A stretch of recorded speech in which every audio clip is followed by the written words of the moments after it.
मेरे प्रिय दर्शकों नमस्कार। प्रिय दर्शकों, ऋषि ज्योतिष में मैं आपका दिल से स्वागत करता हूं और आपको बहुत धन्यवाद देता हूं कि आप मेरे वीडियो बड़ी उत्सुकता से देख रहे हैं। भाई आग्रह भी आपसे ही करूंगा क्यों, आप मेरे दर्शक हो, मैं आपका मार्गदर्शन करने वाला हूं। अगर आपको अच्छा लगता है तो लाइक करें, 2 शब्द कमेंट बॉक्स में लिखें ताकि मुझे ये पता लगे कि आपको मेरा वीडियो कितना अच्छा लगा। वैसे तो मेरे सभी वीडियो मेरी तरफ से शास्त्रों के आधारित है, मैंने उनको अपने अनुभव में डाला है। आज का एपिसोड जो मैं आपके सामने वर्णन करने जा रहा हूं अपने आप में एक अनूठा है। मैंने पहले झलक दी थी वर्गोत्तम ग्रह के बारे में। वर्गोत्तम ग्रह सामान्य तौर पर कैसे होता है, लगन कुंडली में जिस राशि में ग्रह है और नवास में उसी राशि में चला जाता है तो वह वर्गोत्तम हो जाता है, मतलब उत्तम वर्ग में चला जाता है। परंतु बात यहीं पर खत्म नहीं होती। ये तो एक छोटा सा वाक्य है, बात यहीं पर खत्म नहीं होती। ये गूढ़ ज्ञान है। पूरा ज्ञान तो मैं इस वीडियो में आपको शॉर्टकट के दे रहा हूं। अगर वैसे बनाया जाए तो इसके कई पार्ट में बनेंगे, लेकिन फिर भी मैं संक्षिप्त रूप में आपका मार्गदर्शन कराना चाहता हूं कि वर्गोत्तम ग्रह कब होता है, कैसे होता है। वो बेसिक है कि आपका D9 में यानी D1 में लगन कुंडली में जो ग्रह जिस राशि में है उसी राशि में वो D9 में चला जाता है तो वर्गोत्तम हो जाता है। ये बेसिक फार्मूला है, इसमें कोई दिक्कत नहीं। लेकिन और भी अंदर कुछ है तो और भी अंदर देखेंगे। दर्शकों, ये 12 भाव कुंडली के हैं। लगन है द्वितीय भाव, तृतीय, चतुर्थ, पंचम, छठा, सप्तम, अष्टम, नवम, दसम, 11, 12। सबसे पहले अपनी कुंडली में ये देखिए कि आपकी कुंडली में कारक ग्रह, शुभ ग्रह कौन से हैं। शुभ भावों के साधारण तौर पर पहला भाव, पंचम भाव, नवम भाव ये हमेशा शुभ होते हैं, हमेशा शुभ होते हैं। और केंद्र जब पहला त्रिकोण में आ गया तो केंद्र में 4, 1 बचा, चौथा भाव, सप्तम भाव, दसम भाव समय के आधार पर शुभ होते हैं, हमेशा नहीं होते, तटस्थ कह सकते हैं। तीसरा, छठा, 11वां तृष्णाएं होते हैं और छठा, 8वां, 12वां ये त्रिक भाव होते हैं। तो सबसे पहले अपनी कुंडली में देखिए कि लगन कुंडली में आपका ग्रह, आपकी लगन कुंडली को ऊंचा उठाने वाला कौन सा ग्रह है। वही वर्गोत्तम होगा या वही पुष्कर नवास में होगा तो ही आप ऊंचे उठोगे। बिल्कुल करीब बात है। तो सबसे पहले ये देखना है कि लगन कुंडली की रचना में ग्रह, शुभ ग्रह कौन से हैं। ये एक पहला पॉइंट। अब है योगांश। योगांश वर्गोत्तम में नहीं आता, लेकिन उससे कहीं सुपीरियर है योगांश। योगांश कैसे? मान लो आपका मेष लगन है और लगन में मंगल है। लगन में मंगल रोचक योग बनाएगा, अपनी राशि में होगा। अपने स्थान से 9वें स्थान में D9 में जब चला जाता है तो अगर मेष राशि लगन में होगी तो कुंडली की 9वें भाव में धनु राशि होगी और D9 में वह धनु राशि में चला जाता है। बात फिर सुनिए, बिल्कुल स्पष्ट है। ये मान लिया मेष लगन है और यहां पर लगन आपका बैठा हुआ है लगन कुंडली में। अगर वो नवास कुंडली में धनु राशि में चला जाए तो योगांश है, वो बली है वो। दूसरी तरफ अगर वृषभ लगन हो और लगन में शुक्र हो और D9 में अपने स्थान से 9वें भाव में मकर राशि में चला जाए तो योगांश है। इसी तरह से बुध मिथुन राशि में हो, मिथुन लगन हो, बुध मिथुन राशि में हो और D9 में अपने स्थान से 9वें स्थान में कौन सी पड़ेगी, कुंभ राशि में हो तो योगांश है। योगांश में जो ग्रह चल जाता है तो ऐसा मानो देवता उसके ऊपर फूलों की वृष्टि, मतलब फूलों का वृष्टि का मतलब आशीर्वाद रहता है और वो एक बहुत ही योग बली आ जाता है। तो वो भी तो एक वर्ग, उत्तम वर्ग है। वर्गोत्तम से हटकर के एक उत्तम वर्ग है योगांश। साधारण तौर पर ऐसी कुंडलियां किसी ज्योतिषी या पंडित जी के पास मुश्किल से आती हैं। क्यों? वो तो अपने लेवल से कहीं ऊपर उठ जाएगा, ऐसा ही हो। फिर आता है विक्टांश। विक्टांश क्या है? मैंने योगांश आपको बता दिया, अभी चलेंगे विक्टांश। विक्टांश क्या है? D1 में लगन कुंडली में वह अपने भाव में है, अपनी राशि में है लगन कुंडली में, ठीक है, और D9 में वह नीच राशि में चला गया, तो उसको फिर से एफर्ट्स लगाने पड़ेंगे, अपने जीवन फिर से ए से क्लास उसको शुरू करनी पड़ेगी, विकट परिस्थिति में वो ऊपर उठेगा, वो विक्टांश होता है। वो भी एक वर्गोत्तम नहीं, लेकिन पहले ये निर्णय ले लेना अच्छा है कि आपका ग्रह योगांश में है, विक्टांश में है। फिर आगे चलते हैं पापांश। पापांश पाप क्षेत्रीय, नीच राशि आदि। अगर आपका ग्रह कोई पाप क्षेत्र में है, नीच राशि में है, जैसे मंगल और शनि की पाप राशि उसमें है, और D9 में भी वह ऐसा चला जाता है, नीच राशि में चला जाता है, समझ गए बिल्कुल, तो अपनी दशा अंतरदशा में अशुभ अशुभ परिणाम देगा, वो पापांश है। अब चलते हैं वर्गोत्तम के लिए। ये तो मैंने आपको एक जनरल बताया कि ये वर्गोत्तम पर जाने से पहले लगन कुंडली में आपके ग्रहों की रचना में ग्रहों का स्थान कैसा है, कौन कारक है, कौन मारक है, कौन शुभ है, कौन अशुभ है, वो देखना अनिवार्य। योगांश विक्टांश मैंने आपको बता दिया, विकट परिस्थिति में देने वाला, और पापांश पाप क्षेत्रीय नीच राशि में। अब आते हैं वर्गोत्तम। इसके बाद शुरू होगा वर्गोत्तम उच्च राशि में।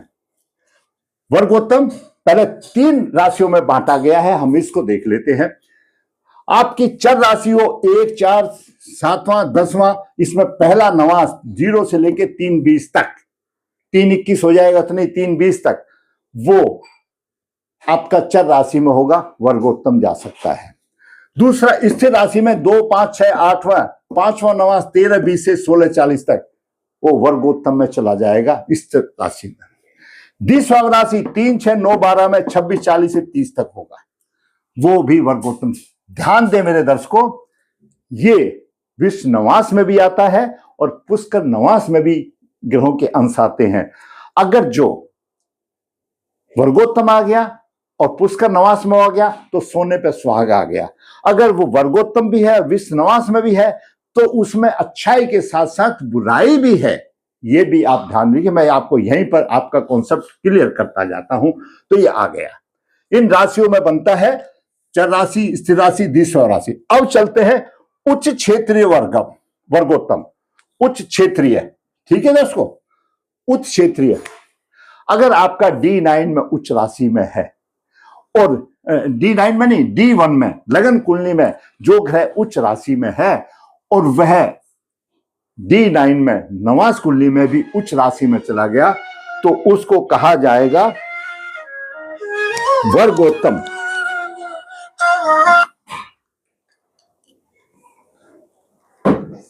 उसको कहा जाएगा वर्गोत्तम। कौन सा? उच्च राशि का वर्गोत्तम कहा जाएगा। ऐसे जातक को प्रत्येक क्षेत्र में सफलता मिलती है और अपने कारत्व के अनुसार, जो ग्रह है अपने कारत्व के अनुसार वो प्रत्येक क्षेत्र में सफलता पाता है। अब आता है स्वक्षेत्री। अगर आपका लगन कुंडली में ग्रह स्व राशि में है और वो है D9 में भी स्व राशि में चला जाता है, तो अच्छा व्यक्तित्व होगा, खुशहाल होगा, प्रतिष्ठा होगी, सामाजिक प्रतिष्ठा की, अपने कारत्व के आधार पर उसको आगे प्रतिष्ठा में का भोग वो करेगा, शुभ माना गया। फिर है एक शुभ वर्गोत्तम। गुरु ग्रह हो, गुरु शुक्र हो या पूर्ण चंद्रमा हो या बुध हो, अपने कारक के अनुसार से ये देंगे, ये उसी में है। तो शुभ ग्रह द्वारा जो वर्गोत्तम बनेगा, इसलिए मैं उसको अलग कर दिया, उसकी श्रेणी अलग आ जाती है। मित्र क्षेत्रीय मित्र भी होते हैं, जैसे सूर्य चंद्रमा है, मंगल गुरु है, ये परस्पर मित्र हैं। परस्पर इनकी राशि में हो, दूसरी तरफ जाए तो आसुरी लगन में बुध शुक्र शनि आपस में मित्र है, तो इनके भी उसी हिसाब से जाए तो मित्रों के सहयोग से वह जातक ऊपर उठता है, प्रसिद्धि प्राप्त करता है, वो भी एक मित्र वर्गोत्तम है। शत्रु क्षेत्रीय, जैसे सूर्य शुक्र और शनि की राशि में शत्रुवत रहता है, मंगल बुध की राशि में रहता है, तो इस तरह से अगर शत्रु क्षेत्रीय में ग्रह वर्गोत्तम है तो वह कलह अपयश का कारण बनता है। अब आता है, पहले हमने आपको बता दिया था चर स्थित द्वैध स्वभाव, हमने पहले बता दिया। अब आते हैं तत्व के आधार पर। अग्नि तत्व, अग्नि तत्व राशियां कौन सी है? मेष राशि, सिंह राशि, धनु राशि। इनमें अगर वर्गोत्तम है, लगन कुंडली में भी ग्रह आपका मेष राशि में है, सिंह राशि में है या धनु राशि में है और D9 में भी इनमें चला जाता है तो समाज में प्रतिष्ठा उसको कहीं नहीं है और अनुशासित होगा, वो धार्मिक प्रवृत्ति का होगा, जैसा तत्व का व्यापार है, व्यवसाय। अब चलते हैं पृथ्वी तत्व, वृषभ राशि, कन्या राशि, धन। तो धन की चिंता तो छोड़ ही दो, अपने आप में धन की तरफ से समृद्धिवान बनेगा। 3, 7, 11 ये वायु तत्व राशि है। जीवन साथी का मधुरता होगी, व्यापार आदि में अच्छा होगा और आगे लोगों में भी प्रतिष्ठा का कारण बनेगा। फिर आते हैं जल तत्व राशि, 4, 8, 12 यात्राएं, खोज, अनुसंधान। तो उस हिसाब से ग्रह उन चीजों का कारक बनता है तो वो जातक को देता है। ये मैंने आपको सूक्ष्म रूप से बताया। अगर इसको मैं डिटेल में बताऊंगा तो बड़ा लंबा चौड़ा वीडियो हो जाएगा, तो मैं इससे बाहर कोई वर्गोत्तम नहीं है। मैंने A to Z सारे पॉइंट ले लिए, बेशक मैंने सूक्ष्म तौर से बताया। अभी हम आप देखते हैं उदाहरण के तौर पर, ये कुंडली है पहली 8 अगस्त 2007 के कृष्ण पक्ष 11 से 2 बुधवार का है, 9:05 का सुबह। यहां पर अभी आप देखेंगे इसके नवास में, जब इसका नवास हम जाते हैं तो इसके नवास में क्या है, लगन कुंडली में क्या है, गुरु है। यहां पर वृश्चिक राशि में गुरु है, लग्नेश है गुरु और गुरु वृश्चिक राशि में है, बिल्कुल स्पष्ट है। लगन कुंडली में गुरु वृश्चिक राशि में, इसका नवास ये है, नवास कुंडली में गुरु वृश्चिक राशि में है, तो गुरु का वर्गोत्तम बन गया, बहुत अच्छा योग बन गया। यहां पर भी 9 भाव में है, यहां पर भी गुरु आप, यहां पर भाव और वृश्चिक राशि वाली बात आ गई, ये भी कोई कम नहीं है। गुरु वृश्चिक राशि में आ गया तो राशि से संबंध होता है, तो और वृश्चिक राशि में गुरु बड़ा पावरफुल होता है। दूसरी बात, यहां पर राहु द्वादश भाव में है और नवास कुंडली में भी द्वादश भाव में, कुंभ राशि में राहु, भाव को छोड़ दीजिए अभी, नवास कुंडली में, लगन कुंडली में कुंभ का राहु है, ऐसा बोलना ठीक है मेरा। लगन कुंडली में कुंभ का राहु है और नवास कुंडली में भी कुंभ का राहु है, ये भी वर्गोत्तम हो गया। लेकिन ये वर्गोत्तम यहां पर द्वादश राहु आ गया और यहां पर अष्टम राहु आ गया। एक साधारण बोलते हैं लेने के देने पड़ जाएंगे, खाट खड़ी कर देंगे। खाट खड़ी का मतलब उसको चैन नहीं, खाट खड़ी करने का मतलब है उसका सोना हराम कर देगा। क्यों? चारपाई जो खड़ी करने का एक मुहावरा है हिंदी में, तो जब चारपाई उसके पास नहीं रहेगी, आराम नहीं रहेगा, संघर्ष में जीवन रहेगा, ये भी एक वर्गोत्तम है। ठीक है दर्शकों, अब दूसरी कुंडली देखते हैं। ये 4/10/79 की है। यहां पर शुक्र नीच राशि में है और बुध तुला राशि में है। शुक्र नीच राशि में है, बुध तुला राशि में है। ये लगन कुंडली है। नवास देखते तो शुक्र नीच राशि में और बुध भी तुला राशि में है, तो बुध तो अच्छा आ गया, तुला राशि में है। और यहां पर क्यों लग्नेश आ गया फिर, और यहां पर ये शुक्र भी नीच राशि में और ये भी नीच चला गया, तो ये चल गया पापांश, चला गया पाप, चला गया। ऐसा जातक पाप चला गया, परेशानी होगी, परेशानियां उठाएगा, पापांश में चला गया। अगली तीसरी कुंडली देखते हैं हम। तीसरी कुंडली देखते हैं 19/9/2010 की है। 11:55 का समय है। यहां पर वृश्चिक लगन है और लगन D9 में, नवास कुंडली में भी वृश्चिक लगन है, तो लगन जो था इसका वर्गोत्तम हो गया। उसके बाद यहां पर बुध सिंह राशि में है लगन कुंडली में और नवास में भी बुध सिंह राशि में है, तो बुध भी वर्गोत्तम हो गया। तो ये बात आई आपको वर्गोत्तम की। स्थितिवश कुंडली के अध्ययन के बाद कारक ग्रह, मारक ग्रह, दुष्ट ग्रह, शुभ ग्रह का आकलन करने के बाद ही वर्गोत्तम से फायदा होगा। अब देखिए, साधारण तौर पर देखिए, दूसरी तरफ वर्गोत्तम से अलग चलते हैं। ये जो कुंडली है, ये समझो यहां पर शनि शत्रु क्षेत्री है। ये वर्गोत्तम से अलग टॉपिक है, मैं कुंडली की बात बताता हूं। जब इस कुंडली यहां पर शत्रु क्षेत्री है और यहां पर नीच राशि का आ गया, तो इस कुंडली में शनि अशुभ बन गया। ये बहन की कुंडली है और ये भाई की कुंडली है, इसकी 9-10 नंबर का। यहां पर भी देखिए शनि कन्या राशि में है, शुभ स्थिति में है यहां पर, लेकिन इनका भी शनि नीच राशि में चला गया। यहां से ये पता चलता है दोनों बहन भाइयों की शनि की कुंडली में, ये वर्गोत्तम का चैप्टर नहीं है, लेकिन ये कुंडली आ गई तो मैं सामने बता देता हूं कि ये तरीका होता है।